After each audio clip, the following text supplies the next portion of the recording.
छत्तीसगढ़ के बस्तर संभाग का जो नक्सल प्रभावित जो जिले हैं, उन जिलों में नक्सलियों के खिलाफ महानक्सल ऑपरेशन का आगाज शुरू हो चुका है। बता दूं कि देश के जो केंद्रीय गृह मंत्री अमित शाह हैं, उन्होंने मार्च 2026 तक जो नक्सल प्रभावित राज्य हैं और जो जिले हैं, उन राज्यों और जिलों से नक्सलवाद का, सशस्त्र नक्सलवाद का सफाया करने की घोषणा उन्होंने किया हुआ है, जिसके फलस्वरूप आपने कुछ महीनों में लगातार जो है पुलिस और नक्सलियों के खिलाफ एक बड़ी बड़ी मुठभेड़ों की खबरें आपने टीवी में देखी होंगी या फिर प्रिंट मीडिया में सुनी होंगी। तो मैं इस वक्त छत्तीसगढ़ के बीजापुर जिले में मौजूद हूं, जो एक नक्सलियों का आधार इलाका माना जाता है। नारायणपुर, बीजापुर, सुकमा जो ये जिले हैं, ये नक्सल प्रभावित जिले हैं। इन नक्सल प्रभावित जिलों में नक्सलियों के खिलाफ महानक्सल ऑपरेशन का आगाज शुरू हो चुका है।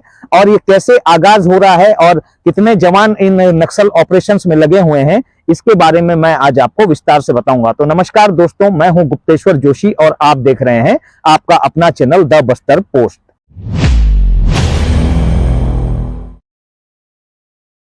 दक्षिण बस्तर के जंगलों में इन दिनों फोर्स का बड़ा ऑपरेशन चल रहा है। डीआरजी, सीआरपीएफ, कोबरा और एसटीएफ के 2000 जवान इस वक्त जंगलों में मौजूद हैं। अप्रैल मई में बीजापुर जिले के करेगुट्टा की पहाड़ियों में चली मुठभेड़ में हिड़मा, देवा, एर्रा और केसा जैसे बड़े नक्सल लीडर फोर्स को चकमा देकर तेलंगाना की ओर भाग निकले थे।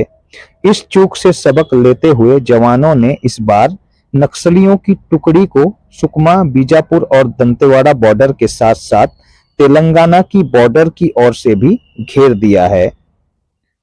घने जंगलों में जवान जहां लाल लड़ाकों की खोज में है, तो ऊपर से ड्रोन भी लगातार निगरानी बनाए हुए हैं। किसी भी तरह आपात स्थिति से निपटने बीजापुर जिले में हेलीकॉप्टर को स्टैंड बाय मोड पर रखा गया है। यह ऑपरेशन दक्षिण बस्तर में बची कुची सांसें ले रहे नक्सलवाद को जड़ों से खत्म करने की दिशा में इसीलिए भी अहम है क्योंकि यह पूरा इलाका नक्सलियों की बटालियन का है।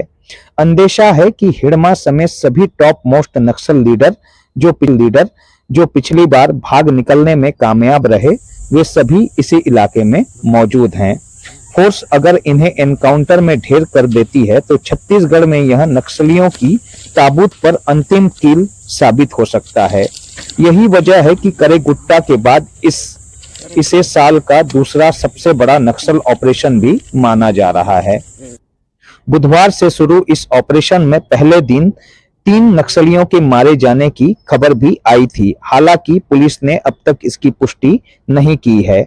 दक्षिण बस्तर में वारदातों को अंजाम देकर नक्सली अब तक जिस रास्ते तेलंगाना भाग जाते थे, इस बार उसी रास्ते पर ऑपरेशन चल रहा है।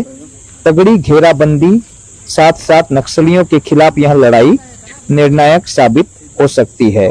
वहीं बता दें कि इस ऑपरेशन को लेकर के तीनों जिलों के एसपी मिलकर इस ऑपरेशन पर नजर रख रहे हैं। पूरे ऑपरेशन की मॉनिटरिंग पुलिस अधीक्षक स्तर के अफसर बीजापुर से कर रहे हैं। बताते हैं कि यहां मुख्यालय में सुकमा, बीजापुर और दंतेवाड़ा जिलों के एसपी पूरे ऑपरेशन की निगरानी कर रहे हैं। इधर जवानों को कैंपों में अलर्ट पर रखा गया है। बता दें कि करेगुट्टा में ऑपरेशन के करीब हफ्ते भर बाद नक्सली तेलंगाना भाग गए थे। ऐसे में इस बार चौतरफा घेराबंदी कर नक्सलियों के खात्मे की तैयारी जवान कर रहे हैं। वहीं यह पूरा इलाका घने जंगलों वाला है। ऐसे में सर्च अभियान से पहले ही सभी तैयारियां पूरी कर ली गई थी। करेगुट्टा और तारलागुड़ा से लगे मरीमल्ला अन्नारम का इलाका नक्सलियों के लिए सबसे सुरक्षित ठिकानों में शुमार था। यहां तक पहुंचने ना कोई सड़क है और ना कोई कच्चा रास्ता। ऐसे में जवानों की मदद के लिए हेलीकॉप्टरों को बीजापुर में स्टैंड बाय मोड पर रखा गया है। ऐसे ही हम छत्तीसगढ़ और बस्तर की सांस्कृतिक और परंपराओं और नक्सल घटनाओं और जो भ्रष्टाचार से जुड़े जो खबरें हैं, उन पर लगातार हम रिपोर्टिंग करते हैं। अगर हमारे रिपोर्टिंग्स आपको पसंद आते हैं तो हमारे YouTube channel the Bastar post को सब्सक्राइब करना ना भूलिएगा और हमारे वीडियोस को लाइक कीजिए और अपने ज्यादा से ज्यादा दोस्तों में इस वीडियो को शेयर कीजिएगा। धन्यवाद दोस्तों। जय हिंद, जय भारत।